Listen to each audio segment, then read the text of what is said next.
Welcome to science with Shambhu sir ಅನ್ನೋ ಕ್ಲಾಸ್ಗೆ welcome ಮಾಡ್ಕೊಳ್ತಾ ಇಲ್ಲೇನಪ್ಪ ಅಂದ್ರೆ ಮೊನ್ನೆ ಕ್ಲಾಸಲ್ಲಿ ನಾವೇನು ಹೇಳಿದ್ವಿ SSLCಗೆ ಬರ್ತಕ್ಕಂತಹ ಇಂಪಾರ್ಟೆಂಟ್ ಕ್ವಶನ್ಸ್ ಅಂದರೆ ಎಕ್ಸಾಮ್ಗೆ ಆ್ಯನ್ಯುವಲ್ ಎಕ್ಸಾಮ್ 2025 ಆ ಎಕ್ಸಾಮ್ಗೆ ಬರ್ತಕ್ಕಂಥ ಇಂಪಾರ್ಟೆಂಟ್ ಕ್ವಶನ್ಗಳ ಬಗ್ಗೆ ಒಂದನೇ ಚಾಪ್ಟರ್ ಅಂತ ಹೇಳಿದ್ವಿ. ಇವತ್ತಿನ ಕ್ಲಾಸಲ್ಲಿ ಏನು ಮಾಡೋಣ ಅಂತಂದರೆ ಸೆಕೆಂಡ್ ಚಾಪ್ಟರ್ ಅಂದರೆ ಫಸ್ಟ್ ಸೆಮ್ನಲ್ಲಿ ಬರ್ತಕ್ಕಂಥ ಎರಡನೇ ಚಾಪ್ಟರ್ ಯಾವುದಂದರೆ ಆ್ಯಸಿಡ್ ಬೇಸ್ ಆ್ಯಂಡ್ ಸಾಲ್ಟ್. ಈ ಚಾಪ್ಟರ್ ಒಳಗಡೆ ಇರತಕ್ಕಂಥ ಪ್ರಮುಖ ಅಂದರೆ ಇಂಪಾರ್ಟೆಂಟ್ ಕ್ವಶನ್ಸ್ಗಳ ಬಗ್ಗೆ ಇವತ್ತಿನ ಕ್ಲಾಸಲ್ಲಿ ನಾವೇನು ಮಾಡೋಣಪ್ಪ ಅಂದ್ರೆ ಡಿಸ್ಕಷನ್ ಮಾಡೋಣ. ಈಗ ಒಂದನೇಕ್ಕೆ ಏನಂತಂದ್ರೆ ಇಲ್ಲಿ ಆ್ಯಸಿಡ್ ಬೇಸ್ ಆ್ಯಂಡ್ ಸಾಲ್ಟ್ ಒಳಗಡೆ ನಾವೇನು ನೋಡ್ಕೋಬೇಕು, ಇದೇನಪ್ಪ ಅಂದ್ರೆ ಹೇಳ್ತಾ ಇರೋದು ನಾನು ಜಸ್ಟ್ ಎವರೇಜ್ ಮಕ್ಕಳಿಗೆ ಅರ್ಥ ಆಯ್ತಾ. ಯಾರು ನಾನು ಫೇಲ್ ಆಗ್ತಾನೆ ಅಂತ ಹೇಳಿದ್ರೆ ಭಯ ಇರ್ತದಲ್ಲ, ಆ ಮಕ್ಕಳು ಈ ಕ್ವಶನ್ಸ್ಗಳನ್ನು ಸರಿಯಾಗಿ ನೋಡ್ಕೊಂಡ್ಬಿಟ್ರೆ ಈಸಿಯಾಗಿ ಪಾಸ್ ಆಗ್ಬೋದು. ಯಾವ ಕ್ವಶನ್ಸು ನೋಡ್ರಿ ಹೇಳ್ತಾನಂತ. ಫಸ್ಟ್ ಒನ್ ಇದರ ಬರ್ತಕ್ಕಂಥದ್ದು ಯಾವುದಂದ್ರೆ ಫಿಸಿಕಲ್ ಪ್ರಾಪರ್ಟೀಸ್ ಆಫ್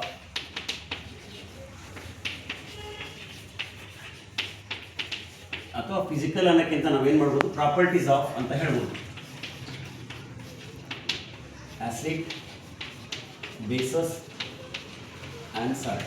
ನೋಡ್ರಿ ಇಲ್ಲಿ ಫಿಸಿಕಲ್ ಪ್ರಾಪರ್ಟಿ ಅಂತ ಹೇಳ್ಬೋದು ಅಥವಾ ಜನರಲ್ ಪ್ರಾಪರ್ಟೀಸ್. ಇದು ಇನ್ನೊಂದು ಹೇಳ್ಬೋದು ನಾವು ಇದಕ್ಕೆ general properties of acid basis and salt ಅಂತ ಹೇಳ್ಬೋದು. ಇದು ಗೊತ್ತಿರ್ತದೆ ನಿಮ್ಮ ಶಾಲೆಗೆ ಹೇಳ್ತಾರೆ, ಬಟ್ ಅದನ್ನೆಲ್ಲ ಮುಂದೆ ಹೇಳ್ತಾ ಹೋಗ್ತೀನಿ. ಜಸ್ಟ್ ಹಂಗೆ ಒಂದು ಪಾಯಿಂಟ್ ಹೇಳ್ತಾ ನೋಡ್ರಿ. ಆಸಿಡ್ಸ್ ನೋಡಿ, ಇಲ್ಲಿ ಆಸಿಡ್ಸ್ ಜನರಲ್ ಪ್ರಾಪರ್ಟೀಸ್ ಏನು ಹೇಳ್ಬೋದು ಅಂತ ನಾವು acids are sour in taste and bases are bitter in taste ಅಂತ ಹೇಳ್ತಾರೆ. ಬಿಟರ್ ಅಂದರೆ ಕಹಿಯಾಗಿರ್ತಾವು ಅಂತ ಹೇಳ್ತಾರೆ. ಎಲ್ಲ ಆಮ್ಲಗಳು, ಬೇಸಸ್ ಮೀನ್ಸ್ ಆಮ್ಲ ಅಂತ ಹೇಳ್ತಾರೆ. ಎಲ್ಲ ಬೇಸಸ್ಗಳು ಬಿಟರ್ ಇನ್ ಟೇಸ್ಟ್ ಕಹಿಯಾಗಿರ್ತಾವೆ. ಬಿಟರ್ ಮೀನ್ಸ್ ಕಹಿ ಇರ್ಬೋದು. ಹಾಗಲಕಾಯಿ ನೋಡಿರ್ತೀರಿ ನೀವು, ಆಮೇಲೆ ಬೇವಿನ ಎಲೆಯನ್ನು ನೋಡಿರ್ತೀರಿ. ಅದನ್ನು ತಿಂದಾಗ ಏನಾಗ್ತದೆ ಅಂದರೆ ಬಾಯಿ ಎಲ್ಲ ಕಹಿ ಆಗ್ತದಲ್ಲ, ಇಷ್ಟ ಅಂತಿರಲ್ಲ, ಆ ಥರ ಇರೋದು ಬೇಸಸ್ಗಳು. ಆ್ಯಸಿಡ್ಗಳು, ಎಲ್ಲ ಆ್ಯಸಿಡ್ಗಳು ಹುಳಿಯಾಗಿರ್ತಾವೆ, ಸೋರ್ ಇನ್ ಟೇಸ್ಟ್ ಅಂತ ಹೇಳ್ತೀವಿ. ಅಂದರೆ ಫಾರ್ ಎಕ್ಸಾಂಪಲ್ ಲಿಂಬೆ ಹಣ್ಣು ತಗೋರಿ, ಹುಣಸೆ ಹಣ್ಣು ತಗೋರಿ, ಇವನ್ನೆಲ್ಲ ತಿಂದಾಗ ಏನಾಗ್ತದೆ ಅಂತಂದ್ರೆ ನಮ್ಮ ಬಾಯೆಲ್ಲ ಹುಳಿ ಆದಂಗೆ ಆಗ್ತೈತೆ. ಒಮ್ಮಕ್ಕಳೆ ಬಾಳ ಹಾಕೊಂಡಾಗ ಅದರೊಳಗೆ ಯಾಕೆ ಆ ರೀತಿ ಆಗ್ತದೆ ಅಂತಂದ್ರೆ ಬಿಕಾಸ್ ಅವೆಲ್ಲ ಏನಾಗಿರ್ತಾವೆ ಅಂದರೆ ಆ್ಯಸಿಡ್ಗಳನ್ನು ಹೊಂದಿರ್ತಾವೆ. ಇದನ್ನು ಜನರಲ್ ಪ್ರಾಪರ್ಟೀಸ್ ಅಂತ ಹೇಳ್ಬೇಕು ನಾವು. ಅರ್ಥ ಆಯ್ತಾ ಸರ್? ನೆಕ್ಸ್ಟ್ ಎರಡನೇ ಬರೋದು ಯಾವುದಪ್ಪ ಅಂತಂದ್ರೆ ಕೆಮಿಕಲ್ ಪ್ರಾಪರ್ಟೀಸ್ ಆಫ್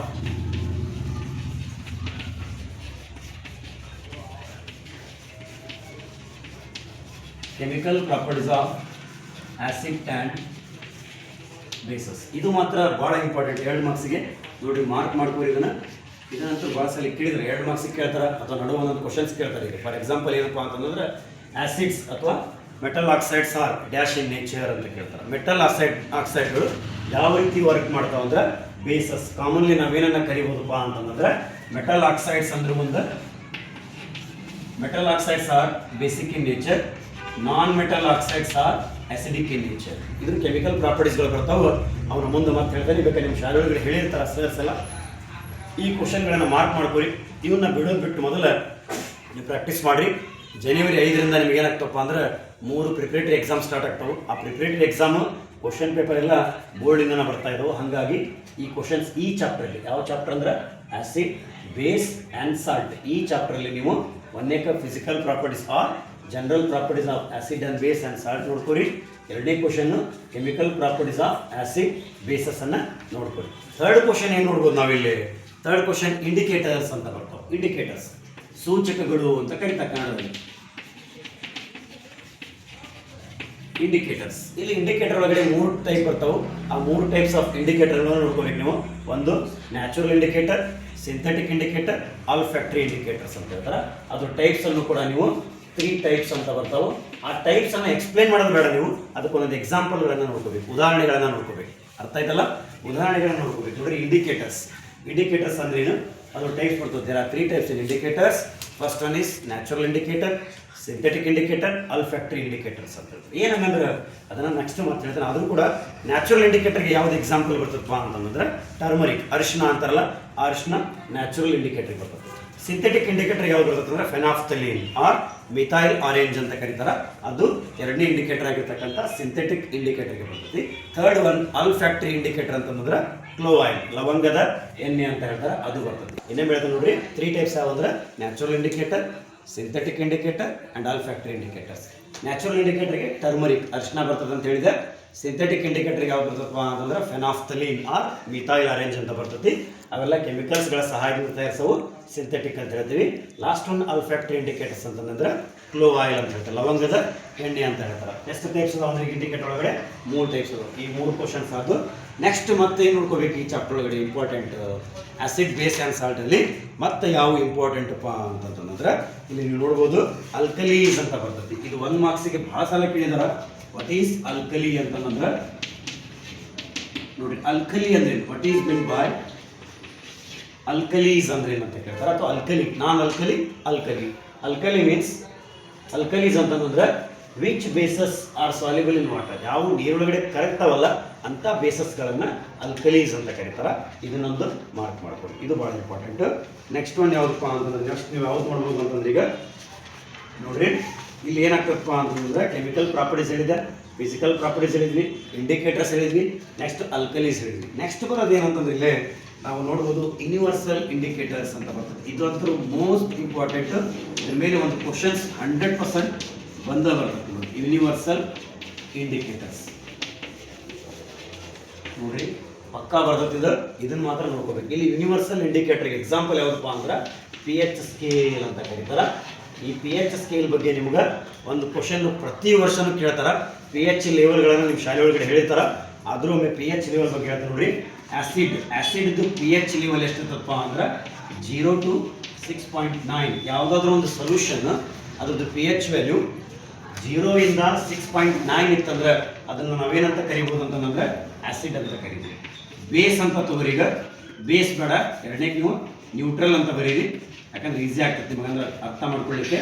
ನ್ಯೂಟ್ರಲ್ ಅಂದ್ರೆ ಎಕ್ಸಾಕ್ಟ್ 7 ಇರ್ತೈತಿ, ಭಾಳ ಅಂದ್ರೆ 7.1 ಅಥವಾ 4 ಮಟ ಇರ್ತೈತಿ. ಇದು ನ್ಯೂಟ್ರಲ್ ಸೊಲ್ಯೂಷನ್. ನೆಕ್ಸ್ಟ್ ಒನ್ ಏನಂತಂದ್ರೆ ಬೇಸ್ ಅಂತ ಕರಿತೀವಿ ನಾವು. ಈ ಬೇಸ್ ಎಷ್ಟಿರ್ತದೆ ಅಂದ್ರೆ 7.5 to 14 ಅಥವಾ 7 ಮೇಲೆ ಇದ್ರೆ ಅದನ್ನ ಆಲ್ಮೋಸ್ಟ್ ನಾವು ಬೇಸ್ ಅಂತಾನೆ ಕರಿತೀವಿ. ಅರ್ಥ ಆಯ್ತಲ್ಲ? ನೋಡಿ ಇನ್ನೂ ಬೆಳಿತೀನಿ. ಯೂನಿವರ್ಸಲ್ ಇಂಡಿಕೇಟರ್ ಅಂತ ಕರೀತಾರ.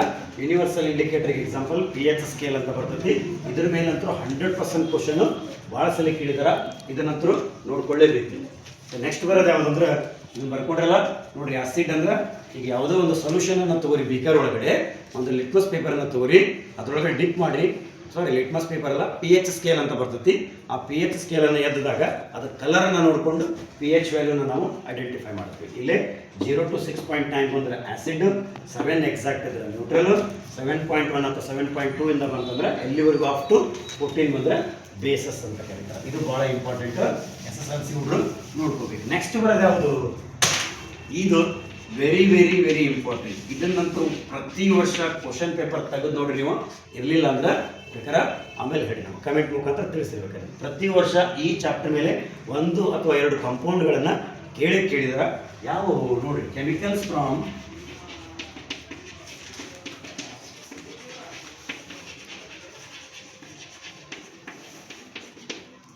From common salt. ಅಂದ್ರೆ ಸಾಲ್ಟನ್ನು ಇಟ್ಕೊಂಡು ಯಾವ್ಯಾವ ಕೆಮಿಕಲ್ಸ್ಗಳನ್ನ ನಾವು ತಯಾರು ಮಾಡ್ತೇವಲ್ಲ ಅದರದ್ದು ಸಿಂಬಾಲ್ ಕೇಳ್ತಾರ ಮತ್ತು ಅದ್ರ ಯೂಸಸ್ಗಳನ್ನು ಕೇಳ್ತಾರೆ. ಇದಂತೂ ಭಾಳ ಸತಿ ಕೇಳಿದಾರ. ಇವನ್ನ ಯಾವ ಓದಲಿಲ್ಲ ಅಂದ್ರೂ ಕೂಡ ಇದನ್ನು ಮಾತ್ರ ನೀವು ಮಸ್ಟ್ ಆ್ಯಂಡ್ ಶುಡ್ ಓದಲೇಬೇಕು ನೋಡ್ರಿ. ವೆರಿ ವೆರಿ ವೆರಿ ಇಂಪಾರ್ಟೆಂಟ್ ಈ ಕ್ವಶನ್ ಮಾತ್ರ.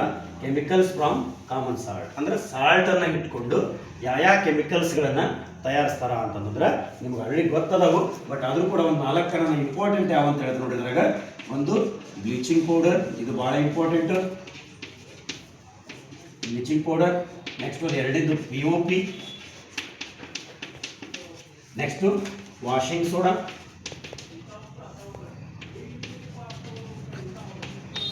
ನೋಡ್ರಿ 6ನೇದು ಕೆಮಿಕಲ್ಸ್ ಫ್ರಾಮ್ ಕಾಮನ್ ಸಾಲ್ಟ್ ಅಂತ ಹೇಳ್ತಾರೆ. ಇದ್ರಾಗ ಇಂಪಾರ್ಟೆಂಟ್ ಯಾವುದಂದ್ರೆ bleaching powder, POP, washing soda. ಇವು 3 ಮಾತ್ರ ಭಾಳ ಇಂಪಾರ್ಟೆಂಟ್. ಇವನ್ನು ಭಾಳ ಸತಿ ಕೇಳಿದಾರ. ಇದ್ರ ಫಾರ್ಮುಲಾ ಏನಪ್ಪ ಅಂದ್ರೆ ಕಾಮನ್ ನೇಮ್ ಕೇಳ್ತಾರ. ಇದು ಕಾಮನ್ ನೇಮ್. ಇದು what is the common name ಅಂತಂದ್ರೆ ಇದು ಕಾಮನ್ ನೇಮು. ಇದ್ರದ್ದು ಫಾರ್ಮುಲಾ ಏನಪ್ಪ ಅಂದ್ರೆ CaCl2 ಅಂತ ಕರಿತೀವಿ. CaCO2 ಅಂತ ಹೇಳ್ತೀವಿ. CaOCl2 ಅಂದ್ರೆ ಕ್ಯಾಲ್ಸಿಯಂ ಆಕ್ಸಿ ಕ್ಲೋರೈಡ್. ಇದನ್ನ ಬ್ಲೀಚಿಂಗ್ ಪೌಡರ್ ಅಂತ ಕರೀತಾರೆ. ಈಗ what is the scientific name ಅಥವಾ ಕೆಮಿಕಲ್ ನೇಮ್ ಅಂತ ಕೇಳಿದ್ರೆ ಬ್ಲೀಚಿಂಗ್ ಪೌಡರ್ದು ಕ್ಯಾಲ್ಸಿಯಂ ಆಕ್ಸಿ ಕ್ಲೋರೈಡ್ ಅಂತ ಹೇಳ್ಬೇಕು ನೀವು. ಈ ರೀತಿ ಸಿಂಬಾಲ್ಸ್ ಬರ್ತಾವೆ. ಮತ್ತು ಒಂದೊಂದು ಫಂಕ್ಷನ್ಸ್ ಕೇಳ್ತಾರ.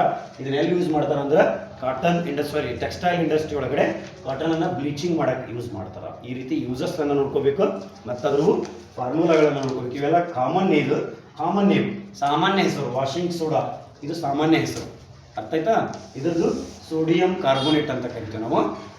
ಇಲ್ಲೇ POP ಅಂದ್ರೆ ಕ್ಯಾಲ್ಸಿಯಂ ನೋಡಿ CaSO4 half H2O ಅಂತ ಹೇಳ್ತೀವಿ. ಕ್ಯಾಲ್ಸಿಯಂ ಸಲ್ಫೇಟ್ ಹೆಮಿಹೈಡ್ರೇಟ್ ಅಂತ ಹೇಳ್ತಾರೆ. ಇದ್ರ ಫಾರ್ಮುಲಾ ಏನು ಬರ್ತದಪ್ಪ ಅಂತಂದ್ರೆ CaSO4 half H2O ಬರ್ತೈತಿ. ವಾಷಿಂಗ್ ಸೋಡಾದೇನು ಫಾರ್ಮುಲಾ ಅಂತಂದ್ರೆ Na2CO3 10H2O ಅಂತ ಹೇಳ್ತೀವಿ. ಸರಿನಾ? ಇಷ್ಟು ನೋಡ್ಕೋಬೇಕು. ಇದರೊಳಗಡೆ ಇನ್ನೊಂದು ಬರ್ತೈತೆ ಯಾವಪ್ಪ ಅಂದ್ರೆ ಬೇಕಿಂಗ್ ಸೋಡಾ ಅನ್ನೋದು ಭಾಳ ಇಂಪಾರ್ಟೆಂಟ್. ಅದನ್ನೊಂದು ನೋಡ್ಕೊರಿ. ಈ ಚಾಪ್ಟರ್ ಒಳಗಡೆ ನೀವು ಇಷ್ಟು ಕ್ವಶನ್ಗಳನ್ನು ನಾನು ಹೇಳ್ತಾ ಇರೋದು ಎವರೇಜ್ ಮಕ್ಕಳಿಗೆ, ಅಂದ್ರೆ ಯಾರಿಗೆ ಸೈನ್ಸ್ ಅಂತ ಭಯ ಇರ್ತದಲ್ಲ, ಓದಲಿಕ್ಕೆ ಜಾಸ್ತಿ ಇದಾಗ್ತದಲ್ಲ, ಅವರು ಇಷ್ಟು ಕ್ವಶನ್ಗಳನ್ನು ಈ ಚಾಪ್ಟರ್ನಲ್ಲಿ ಕವರ್ ಮಾಡಬೇಕು. ಇದ್ರಾಗ 5 ಅದಾವು.